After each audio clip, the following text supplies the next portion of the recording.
All right, guys, I hope you're ready for this one. We're taking a different approach tonight. We're doing wrestling nostalgia, but we're doing a bit of a twist and doing the top 3 funniest moments in WWE. Obviously, a very subjective list, so yours likely differ from mine, but it's time to have some fun. Take a little bit of a different approach to tonight's wrestling nostalgia, so hang tight. We're going to get it all started right after this. Are you in a position where you need to sell your home? Perhaps you're facing financial difficulties, or you're facing a foreclosure, a divorce, or maybe you're just relocating because of retirement. Maybe there are some other debt issues and you just need to sell your home. Well, here is a great solution for you. And that solution is Bright Realty Investment. They are a leading real estate solutions company, and their mission is to work hand in hand with all parties to handle every situation with the utmost professionalism and care. So if you're in a particularly stressful financial situation right now and you need to protect your credit, then don't waste another minute. Head on over to brightrealtyinvestment.com. That's brightrealtyinvestment.com. And when you go to the website, there's a really easy form you fill out. It's right at the top, and they'll get back to you immediately. So why wait?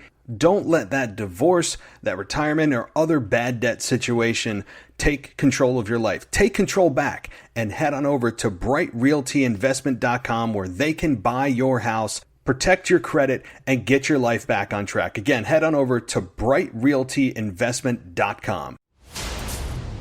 It's time for your weekly fix of wrestling nostalgia when we look at wrestling's past eras, from the Attitude Era to the Reality Era. I'd like to think that maybe this company will be better after Vince McMahon's dead, but the fact is, it's going to get taken over by his idiotic daughter and his doofus son-in-law and the rest of his stupid family. To today, here on the WWE Podcast.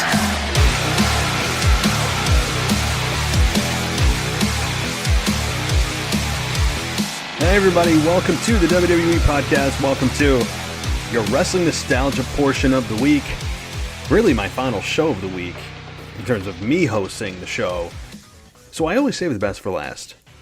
And tonight we're going to be looking at, or listening to rather, some funny moments in WWE. My top 3 that it's, again, really hard to do a top 3.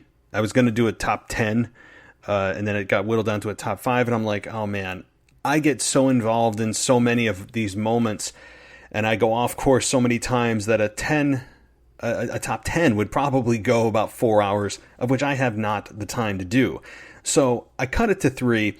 Plus I've got some other things I want to discuss in a moment as well. So let me know what your top 3 funniest moments are. I don't think we've ever done this. I don't think that we've ever gone in and talked about funny moments in WWE. Or if we have, it's been not on purpose. Just kind of inconsequentially spoken about funny moments in WWE that either I've had discussions with other co-hosts about, or it's just kind of come to my brain at times of funny things that happen. But never have I done, I don't believe, in the almost, oh my gosh, how many episodes? 400 or 500 episodes that this show has, actually done a dedicated funniest moments in WWE podcast. So this is a first time ever, I believe. If someone wants to really research and prove me wrong on my feed, go ahead. I don't have the aspiration to really dive into my own feed to see if that's true, but I can say with certainty that if I have done one, it's been a many years actually. I mean, I've been doing this podcast actually for 6 years, believe it or not. I think just this past week was my 6-year mark. I initially was under a different name for the first 3, and then I think 4 years ago, 4 years ago, we started the WWE podcast. So yeah, it's been a long journey, 6 years, and you start out just kind of not knowing what you're doing, and before you know it, you kind of become comfortable in front of the mic, and here we are. And I think we're just getting started with lots of years to go here. I'm not going to be planning on going anywhere. So, all right. Let's start out with, before we get to some of the funniest moments in WWE, and I hope you guys agree, but I'm interested to hear what you think too. So please let me know what your funniest moments are. And it doesn't have to be a top 3, but just throw some moments to me, either at my email at realwwepodcast@gmail.com, or you can even send a voicemail to the show, 518-952-0247. Very interested to hear what your funniest moments are. Some of them, one of them, two of them, three of them, whatever it may be. Because I know that there's been so many over the years that I know for sure that I've forgotten. And I will say this, comedy is difficult to do. It's always difficult to do comedy, especially when you're not in the genre of comedy. Vince McMahon will say he's in the genre of entertainment. And yeah, he is, through professional wrestling, which is why he tries to hide the wrestling part of it by putting a sports entertainment cover over it, or wrapping over it, whatever analogy you want to use. And the fact is, professional wrestling is how you entertain. So you're a simulated sports entertainment, which entertainment is done via sports inherently. I mean, I could dive into this. I've done it many times. Nonetheless, see how quickly I get off track. This is going to be a fun show, and we're going to get everything started. But first, like I said, one thing I didn't address on my Raw review, and I said I was going to, and a follower of the show on Instagram reminded me of it, and I'm glad they did, because I said I was going to talk about it at the beginning of the show on my Raw review, and I didn't, and that was Ivar's injury.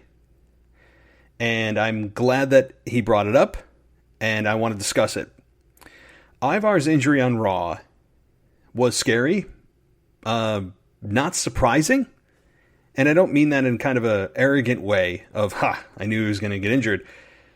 But when you take the risks that you do, doing these suicide dives outside the ring, those are a high-risk type of maneuver, because you are diving through the ropes. Your body has to be perfectly horizontal to have you dive through the ropes, have your foot not catch on the rope, which would then basically face plant you on the outside of the ring. Dive into your opponent, hope your opponent catches you correctly. There's a lot of risk with that move that is done so often, and more importantly here, done by guys that don't need to do them. I don't need to see a near 300-pound man dive through a rope because he can. I think a lot of times in WWE, we have guys dive through ropes and do high-flying maneuvers. Doesn't have to just be the suicide dive. There's other examples as well. I don't need to see something that you can do that normally a big man can't do just because you can do it. Because not only is it a much higher risk, but it is also not, it doesn't differentiate you from the rest of the roster that is flipping, flopping, flying, which is what professional wrestling has really become. And I think it's advantageous for the big man not to do that. I am not a wrestling fan that needs to see all these just crazy athletic maneuvers all the time. That is not it's not my favorite presentation of professional wrestling. So my point is, with Ivar, number one, I'm glad he's going to make a full recovery. Per WWE's statement, he suffered a clavicle injury. Was it a clavicle injury or no, let me read this statement exact. Even worse. So this is WWE's official statement that they published on September 7th. During the 8-man tag match on Monday, Ivar suffered a cervical injury on a Viking dive to the floor. I love how they repainted the word. They can't say suicide dive. And honestly, I'm surprised that I still hear the word suicide. Look, I have never had to deal with that kind of thing, but in today's world, somebody's going to cry wolf on that and say, why do they have to call it a suicide dive, right? Because of the terminology, somebody's going to, cry to mommy. And I'm not making light of that topic at all. No, I'm not. And it's a serious thing, and I feel for people and family members and friends who has to deal with something like that. But my point is that language today is so overblown, and everybody has to feel like they're a victim. It's like everyone is trained to have a victim mentality.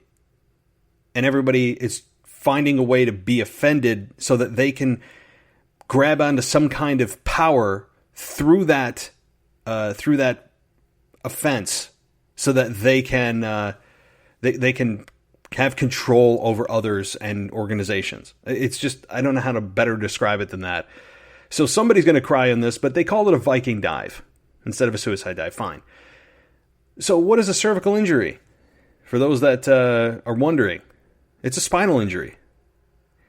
And he basically overextended or hyperextended or twisted his spine in a way that should not have been done. I'm not surprised. That's why I said at the beginning of this, I'm not surprised by the injury. Because how many times we see it from big men. How many times have we seen it from Big E, for God's sakes? I don't need him doing it. It's uncomfortable to watch. It's not entertaining to watch. It's scary to watch. Because something like this could happen, and it happened. And this is a mild penalty to pay. The results could have been worse. And I'm thinking that the positive of this could be that the bigger men, and even those that are much lighter in size, that use their speed and agility to their advantage as part of their wrestling style, may rethink doing the dive constantly, or at least reduce the number of times that they do it. So I'm glad Ivar is going to make a full recovery, but again, it's kind of a wake-up call, I think, to WWE and the performers. All right, well, let's move on. Small note, non-WWE related, Rusev is officially a part of AEW. So those that have been wondering, is Rusev going to become a part of AEW? Well, we got our answer tonight, and his new ring name, by the way, in case those that are interested, he's the Best Man Miro or Myro. I'm not sure which one it is, but he's in AEW. He looks different, got a different hair, and it'd be interesting to see if, when Lana's contract expires, if he follows suit. Just as if Renee Young, who left WWE, many have speculated that she is going to eventually show up in AEW once her non-compete clause expires, which I think is a year after they've left WWE, which is kind of crazy, right? How can somebody put a clause in a contract that precedes the contract expiration date? Like, how does that work? How has no one challenged that? In other words, if my contract with WWE ends December 31st, 2020, and they put a no-compete clause in that contract that says I can't compete for any other wrestling promotion for 365 days, which would put me out to December 31st, 2021, how can they put a clause in there, again, that is post the expiration date of the contract? Doesn't make sense. How is that possible? Again, I'm not a lawyer. I'm not following how this works, but to me, it doesn't make sense that you can have a contract expire and then still have terms and conditions of that contract be applicable. To me, it'd be like, no, the contract expired, so all rights, privileges, and deliverables from that contract should go away. I just don't get it. But we have Renee Young gone, and I'm sure she's enjoying her time home with Moxley, i.e. Dean Ambrose. And I'm sure that, again, they're enjoying time with one another. The last little piece of news, and then I'm going to get to the top three funniest moments, and I'll start with number 3 in a minute, is WWE making a clarification on their third-party ban that they have implemented among stars. And they're trying to frame this as like a benefit of sorts. I don't see it as a benefit. It's kind of an obvious statement where WWE had come out again as an amendment to say, hey, yeah, while we said that stars cannot use their ring names, their WWE trademarked given names to promote themselves for income outside of the WWE platform, you can use your real name. Like, well, no kidding. For example, say I'm Lana, whose real name is CJ Perry, right? If I am going to promote myself on Cameo, don't you think there's a lot more value in the name Lana than there is in CJ Perry. Unless you have the people who are interested in, say for Cameo, for example, getting a shout out and booking you and spending $150 to get a shout out, instead of them typing in Lana, they're going to have to Google your real name and then type in your name into wherever they're going to go. It's, number one, a lot of fans aren't going to do that. And number two, it just lowers their brand awareness immensely to go by their real names. I don't know how I feel about this. Again, I'm contractually, legally, I totally understand where WWE's coming from. They have all the right in the world to do what they've done with the whole third-party ban, using your trademark-given name to promote yourself without WWE getting a slice of the pie. I don't know why WWE wouldn't just say, hey, we get 20%, you get 80% if you want to use your ring name. If you want to use your real name, you get 100% of it, obviously. But if WWE was smart, they would split the difference here and say 80-20 split, 75-25. Right? Because you're going to probably still make more money by splitting it with WWE using your trademark name, your brand household name, than you are using your real name to try to promote yourself. So why WWE isn't doing that, I think it's a win-win for all parties. WWE would come out smelling a little bit better than they do now, and you'd have talent at least going, well, it's better than not allowing it at all, and I'll probably make more splitting it, even if it's still, not getting a full payment for the work they're doing. I don't know why WWE's not doing this, but anyway, all right. Let's get to the top 3 of my funniest moments in WWE. Again, watching wrestling for 23 years, whatever the heck it's been now, it'll be 23 years this October. I have a lot of moments that I thought of. Some I've never seen in person, in this number 3 spot, and some I had to dig through, and I went on YouTube really and just said, hey, WWE's funniest moments. Pretty big selection of videos to choose from there. And a lot of them were pretty funny. I did not do The Rock and This Is Your Life, which was the highest rated segment of all time in wrestling, ever, I believe. And while there were some funny moments with The Rock making fun of his girlfriend, and I remember he told her to poontang her ass on out of here. That was probably one of the funniest moments. It'd be like an honorable mention. That's what that probably was. Having The Rock make fun of his girlfriend, his coach, his teacher, getting mad at his girlfriend for cutting him off at second base. Some of those things, again, are honorable mentions. And this one here, so let's get to number 3. This is one that I was not a wrestling fan at this time. I did not see this live. This was via a YouTube special many years ago, as I was just kind of browsing through wrestling videos, as many of us as fans do. And this one came across, and it is one of the... It's a botch moment, and it's also one of the funniest moments. Which, actually, I have... how many out of the 3 of these are actually botches? 2. Although maybe you could consider the third one a botch, but...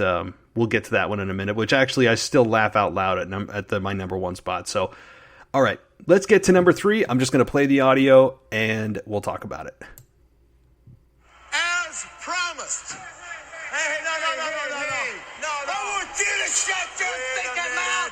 You to shut up. And you do me up in the mouth. Hey, you shut your stinking mouth. They're going to tell us before you get carried away who their special tag team partner is, brother. You better cool down. Now you shut up. I'll cool down when I want to, Sting. It seems to me, if you was as smart as you act like you are, you wouldn't have waited this close to War Games to tell everybody who your partner is. Well, do you want me to tell you what I'm talking? No, you shut up when I'm talking. What I did? What I did? Who our secret partner is? Don't you like him, Sting? Come on, baby. No, I don't. This is gonna let Sting tell the people who the secret partner He's gonna be. All I have to say is, our partner is going to shock the world because he is none other than the Shock Master. All right. The Shock Master. I told you. Oh, God.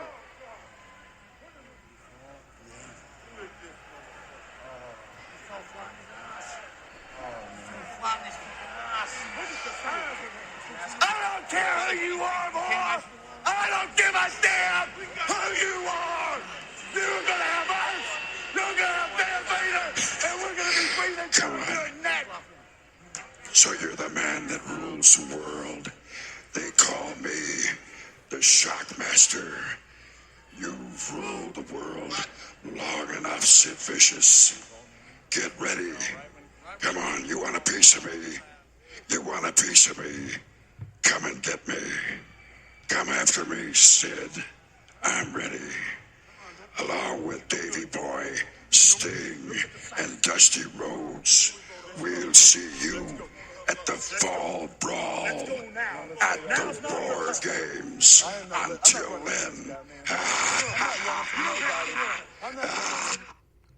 All right, so we're going to cut that out. The Shockmaster. And the debut of the Shockmaster is one of the most memorable moments in the history of professional wrestling, and not for the reasons you'd want it to be. It was at the WCW Clash of Champions, and we had Harlem Heat there, we had the British Bulldog, we had Sting, Sid Vicious, and having the Shockmaster be the mystery partner for British Bulldog and Sting. I mean, it's just hilarious. And this is one of those deals where I love podcasting, but it's one of those things where video would really, really, really add a lot to this presentation, because if you haven't seen it, please see it. I'm sure many of you have. If you haven't, you got to watch it again. It really just brightens your day. If you're having one of those really tough days at work, this is one of those things that will really, really help you. It's just so ridiculous. The guy comes out and there's an explosion near a drywall of some sort on the set. And this guy trips on the drywall that was still intact at the bottom. His helmet falls off. He puts his helmet back on. You can hear people saying, "Who's this mother F?" I think Booker T said that, and who was, again, part of Harlem Heat. And hear somebody else say, "I told you," like that, basically saying that this would be an awful idea. It's one of the most just cheesy, unbelievable moments in WWE. So the Shockmaster is my number 3, just for the simple hilarity of trying to make this a serious character. Even if he didn't trip on the drywall and his helmet fall off, this still would have been an absolute flop. The trip certainly made it, put it over the top, but it still would have been a huge flop given the fact, I mean, you heard the voice. The voice wasn't even somebody speaking in the mask, or the helmet that he had on, which was like I don't know if it was like a Star Wars helmet of some sort. It looked like it. It certainly looked like a Darth Vader type of helmet. And it was glitter all over. I mean, it was just ridiculous. Almost as bad as the Gobbledygooker, whatever it may be. The big egg, if you guys remember that hatched. So it was certainly a moment that I would recommend seeing if you guys haven't. It is really, really just ridiculously bad, which makes it, I think, super memorable. I mean, it has almost 2 million views on YouTube, and probably many more to come. Stay right there. The WWE podcast will return after this quick break. Are you in a position where you need to sell your home? Perhaps you're facing financial difficulties, or you're facing a foreclosure, a divorce, or maybe you're just relocating because of retirement. Maybe there are some other debt issues and you just need to sell your home. Well, here is a great solution for you. And that solution is Bright Realty Investment.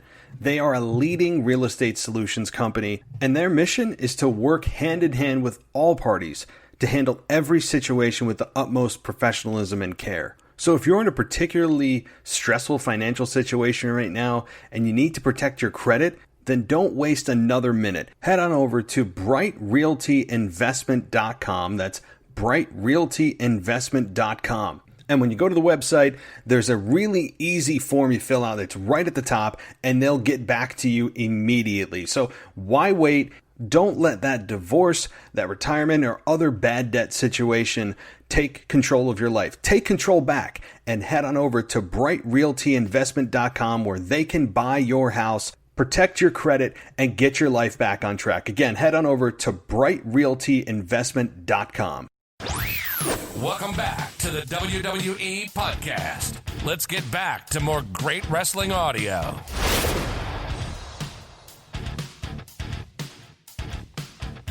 All right, and let's get to that number 2 spot.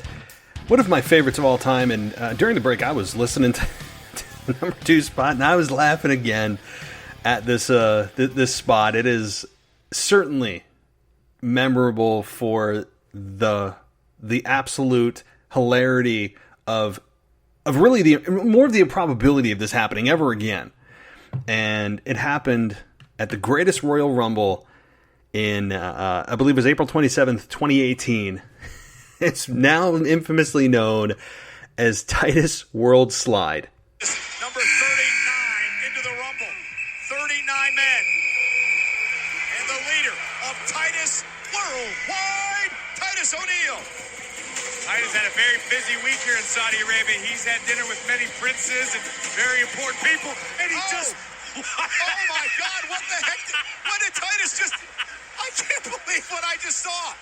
Did that really happen? Oh my God. Oh my God, did that happen? Yes, it did. Yes, it did. Titus O'Neil trying to slide into the ring. Let's just move on and forget about it. I can't believe this. Okay, now. Oh my God, here's the replay. Titus O'Neil trying to get into the ring, and Titus O'Neil tripped and went head first through the apron underneath the ring. And Titus is ticked off now. I just might want to check the size No, of this. this reminds me, oh my God. That reminded me of when Titus O'Neil was trying to carry a keg at the old NXT, and he tripped on the mat as well. I was there for that. I remember. That may be the greatest thing I've ever seen. Byron, what is it about the University of Florida, you and Titus? Don't go there. All right. Oh my God. That may be the greatest moment in Royal Rumble history. It really might be the greatest moment ever. I'm trying to hold it together. Randy Orton and Jeopardy. So, I mean, Corey Graves can't even control himself. It is truly one of the funniest moments you'll ever see in any moment. I mean, not only because it was super improbable, but it was organic. It wasn't scripted into the story of trying to be funny. And the announcers, Corey Graves really puts this one over the top. I just, the way that he reacted of not even trying to hold it together. Michael Cole did his best to try to steer the ship, but all was lost. All focus was off the match and on that moment of, and the WWE didn't shy away from it. They replayed it, and they should have. Like, why would you run away from that moment? I mean, it's Titus Worldwide. It's, you know, he's not exactly on the main event of your show. He can withstand something like that, and it was just absolutely hilarious. For God's sakes, guys, if you haven't seen that, please go see it. I know that many of you have boycotted watching any of the shows in Saudi Arabia, and I understand why, and we're not going to get into the politics of it or have that argument or debate, but at least YouTube the moment. I mean, I'm not asking you to go watch the pay-per-view, but if you're a new fan, please see this. This was not scripted by anyone. It was something that happened completely by accident, and watching it over and over, it just doesn't get old. It doesn't get old because it has never, ever happened. Never. In the just dozens and dozens of Royal Rumble matches and Battle Royals that have occurred over the years and decades, never has that ever happened. And what makes it the best, yes, it was organic, it wasn't scripted. He did it perfectly as if he had been rehearsing it all day. I mean, he tripped over essentially nothing. I mean, I even tried to see what he tripped over. I couldn't see. And he slid perfectly under the ring, and his entire body disappeared. The guy is 6'6", and he slid perfectly under the apron and just disappeared. Disappeared. He disappeared his entire body. He just was gone. It was absolutely classic. And certainly, I think, is warranted of any top 5, top 10 list at least for those of you that are or listening. But my oh my, it was a great moment. And the best I said at the open of this was Corey Graves made it because he was uncontrollably laughing. Byron Saxton tried to bring it back, but it was all was lost. Byron Saxton was like, okay, let's just forget about it and move on. Because I think that he thought that Vince would get probably angry if the laughing continued. But I think Vince embraced it. I'm sure Vince got a hell of a kick out of it backstage. He loves that kind of stuff. It really didn't hurt anything. It didn't affect the outcome. It wasn't a real botch in the match. It was a botch in an entrance. One of the absolute best botches. And obviously nobody got hurt, so no harm, no foul there. It isn't just it's a moment from the wrestling gods. And I'm not talking about JBL. It is a moment from the real wrestling gods, wherever they may be, from them, and a gift to all of us. It is there's no other way to describe that moment other than just a gift that you can keep unwrapping and you don't get tired of it. So and I know many of you have probably seen it and you're like, oh, I got to see that again. Yes, you do. You do. I haven't seen that until today, and for I don't know how many months, and it doesn't get old. So, all right. Well, I think it's time to reveal my number one funniest moment in WWE history. And this one is a bit controversial. And WWE has since edited it. I'll get on that word. For the obvious reasons. This also was not scripted. Clearly, this was not scripted based on the language used. And it occurred, let me get the date here, on January 12th, 2014 on WWE Old School Raw. And I'll set the stage here. I'm already laughing thinking about it.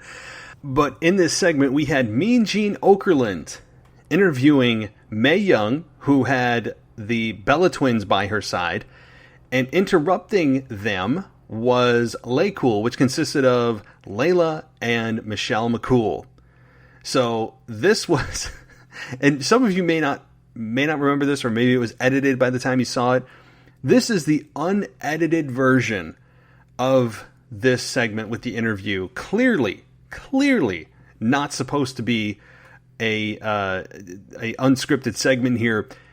And we're still in PG era. Don't forget, like this is PG era, and we got this language. And for those that have kids in the room, well, you may want to send them to bed, as Jim Ross would say, or at least turn down the volume at this point. This is Mae Young, not myself, obviously, but here's the interview in its long form. It's only a couple of minutes, but just take a listen. I don't know how you don't laugh at this. This was awesome, and also set the announcers on fire laughing, especially Jerry the King Lawler. Michael Cole also lost it. You can just tell when it's organic and not supposed to be happening. But Mae Young just doesn't have any F's to give. So let's just take a listen, and we'll come back. Laycool's here. Are you serious? Mae Young? Not. Help us out here, Gene, because we're a little confused. Is this old school Raw or like Jurassic Park? Shell, look, I brought my fossil brush. You're so smart. Dust her off. Yay. I mean, May, how does it feel to know that the two of us have something you've never had in your 100-year career? A championship. That's this. Yeah, this. Look, it's Now, flawless. real talk, Lay? Uh-huh. Let's show some love for the woman that's old enough to be Betty White's grandmother. That is impressive. And she's alive. In the flesh. Oh, What? what'd you say, May? Huh? What? Oh, you want a drink of Ensure? Thirsty? Uh-huh. Oh, no. What was it? What? Huh? She needs her adult diaper changed. Ew. Right? Well, Shell, it depends. Well, if she has some twins, help her out, please. Ew, Make thank yourself you for you useful. two. Yeah. Ew. Babe, do you have anything to say to them? What do you mean, do I have anything to say? I want you to give me a match with these slumps and let me...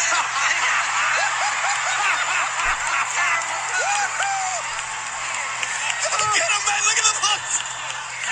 Maybe two of them. Come on. Are you asking for no disqualification? No disqualification. What? You little bitches, let's go.